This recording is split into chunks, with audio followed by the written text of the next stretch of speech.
रामायण क्या है? अगर कभी पढ़ो और समझो तो आंसुओं पे काबू रखना।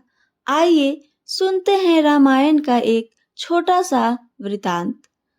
उसी से शायद कुछ समझा सकूं आप सबको मैं। एक रात की बात है, माता कौशल्या जी को सोते में अपने महल की छत पर किसी के चलने की आहट सुनाई दी। नींद खुल गई। पूछा कौन है? मालूम पड़ा श्रुति कीर्ति जी सबसे छोटी बहू शत्रुघ्न की पत्नी है। माता कौशल्या जी ने उन्हें नीचे बुलाया। श्रुति कीर्ति जी आई, चरणों में प्रणाम कर खड़ी रह गईं। माता कौशल्या जी ने पूछा, श्रुति इतनी रात को अकेली छत पर क्या कर रही हो बेटी? क्या नींद नहीं आ रही? शत्रुघ्न कहाँ है?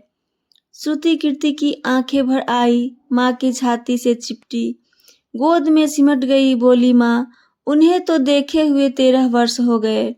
उफ! कौशल्या जी का हृदय कांप कर छटपटाता रह गया। तुरंत आवाज लगाई, सेवक दौड़े आए। आधी रात की पालकी तैयार हुई। आज शत्रुघ्न जी की खोज होगी। माँ चली। आपको मालूम है शत्रुघ्न जी कहाँ मिले? अयोध्या जी के जिस दरवाजे से बाहर भरत जी नंदीग्राम में तपस्वी होकर रहते हैं, उसी दरवाजे के भीतर एक पत्थर की शिला है। उसी शिला पर अपनी बाह का तकिया बनाकर लेटे मिले। माँ सिरहाने बैठ गईं।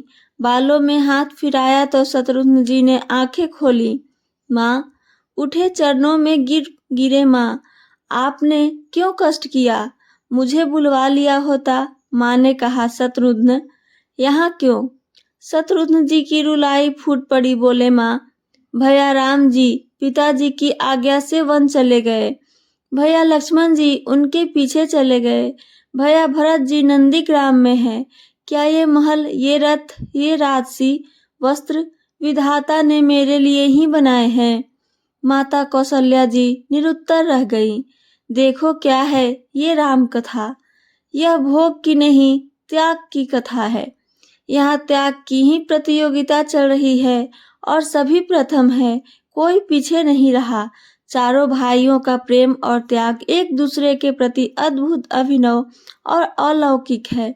रामायण जीवन जीने की सबसे उत्तम शिक्षा सिखाती है।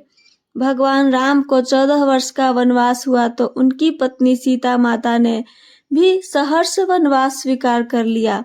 परंतु बचपन से ही बड़े भाई की सेवा में रहने वाले लक्ष्मण जी कैसे राम जी से दूर रह जाते? माता सुमित्रा से तो उन्होंने आज्ञा ले ली थी वन जाने की, परंतु जब पत्नी उर्मिला के कक्ष की ओर बढ़ रहे थे तो सोच रहे थे कि माँ ने तो आज्ञा दे दी, परंतु उर्मिला को कैसे समझाऊंगा, क्या बोलूंगा उससे? यही सोच विचार करके लक्ष्मण जी जैसे ही अपने कक्ष में पहुंचे तो देखा कि उर्मिला जी आरती की थाल लेके खड़ी और बोली, आप मेरी चिंता छोड़ दो प्रभु, श्री राम की सेवा में वन को जाओ, मैं आपको नहीं रोकूंगी। मेरे कारण आपकी सेवा में कोई बाधा न आए, इसलिए साथ जाने की जिद भी नहीं करूंगी। लक्ष्मण जी को कहने में संकोच हो रहा था, परंतु उनके कुछ कहने पर पहले ही उर्मिला जी ने उन्हें संकोच से बाहर निकाल दिया। वास्तव में यही पत्नी का धर्म है। पति संकोच में पड़े उससे पहले ही पत्नी उनके मन की बात जानकर उसे संकोच से बाहर कर दे। लक्ष्मण जी चल गए। 14 वर्ष तक उर्मिला ने एक तपस्विनी की भांति कठोर तप किया। वन में प्रभु श्री राम माता सीता की सेवा में लक्ष्मण जी कभी सोए नहीं, परंतु उर्मिला ने भी अपने महलों में द्वार कभी बंद नहीं किए और सारी रात जाग जाग कर उस दीपक की लौ को बुझने नहीं दिया। मेघनाद के युद्ध करते हुए जब लक्ष्मण जी को शक्ति लग जाती है और हनुमान जी उनके लिए संजीवनी का पर्वत लेके लौट रहे होते हैं, तो बीच में जब हनुमान जी अयोध्या के ऊपर से गुजर रहे थे तो भरत जी उन्हें राक्षस समझकर बाण मारते हैं और हनुमान जी गिर जाते हैं। तब हनुमान जी सारा वृतांत सुनाते हैं कि सीता जी को रावण हर ले गया। लक्ष्मण जी युद्ध में मूर्छित हो गए। यह सुनते ही कौशल्या जी कहती हैं कि राम को कहना कि लक्ष्मण के बिना अयोध्या में मेरे पैर भी मत रखना। राम वन में ही रहे। माता सुमित्रा कहती हैं कि राम से कहना कि कोई बात नहीं, अभी शत्रुघ्न है, मैं उसे भेज दूंगी, मेरे दोनों पुत्र राम सेवा के लिए ही जन्मे हैं। माताओं का प्रेम देखकर हनुमान जी की आंखों से अश्रुधारा बह रही थी, परंतु जब उन्होंने उर्मिला जी को देखा तो सोचने लगे कि यह क्यों एकदम शांत और प्रसन्न खड़ी हैं। क्या इन्हें अपने पति के प्राणों की कोई चिंता नहीं? हनुमान जी पूछते हैं, देवी आपकी प्रसन्नता का क्या कारण है? आपके पति के प्राण संकट में हैं। सूर्य उदित होते ही सूर्यकुल की दीपक बुझ जाएगा। उर्मिला जी का उत्तर सुनकर तीनों लोका कोई भी प्राणी उनकी वंदना किए बिना नहीं रह पाएगा। उर्मिला बोली, मेरा दीपक संकट में नहीं, वो बुझ ही नहीं सकता। रही सूर्योदय की बात, तो आप चाहें तो कुछ दिन अयोध्या में विश्राम कर लीजिए, क्योंकि आपके वहां पहुंचते बिना सूर्य उदित हो ही नहीं सकता। आपने कहा कि प्रभु श्री राम मेरे पति को अपनी गोद में लेकर बैठे हैं। जो योगेश्वर प्रभु श्री राम की गोद में लेटे हो, काल उसे छू भी नहीं सकता। यह तो वो दोनों लीला कर रहे हैं। मेरे पति जब से वन गए हैं तब से सोए नहीं हैं। उन्होंने न सोने का प्रण लिया, इसलिए वे थोड़ी देर विश्राम कर रहे हैं, और जब भगवान की गोद में मिल गई तो विश्राम ज्यादा ही हो गया, वे उठ जाएंगे। और शक्ति मेरे पति को लग ही नहीं सकती। शक्ति तो प्रभु श्री राम जी की ही लगी है।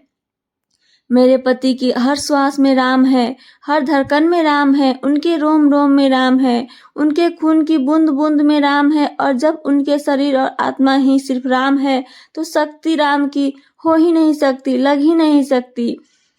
इसलिए हनुमान जी आप निश्चित होके जाएं, सूर्य उदित नहीं होगा। राम राज्य की नींव जनक जी की बेटी ही थी, कभी सीता तो कभी उर्मिला।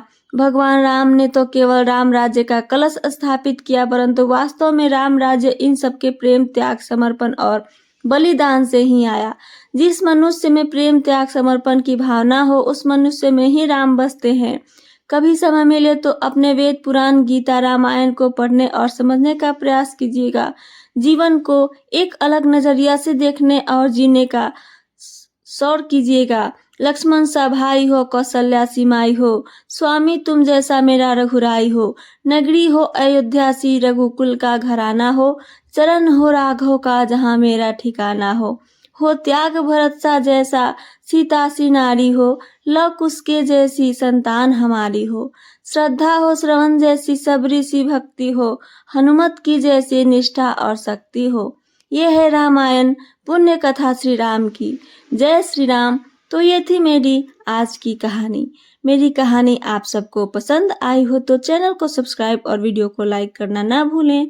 सुनने के लिए धन्यवाद। जय श्री राम।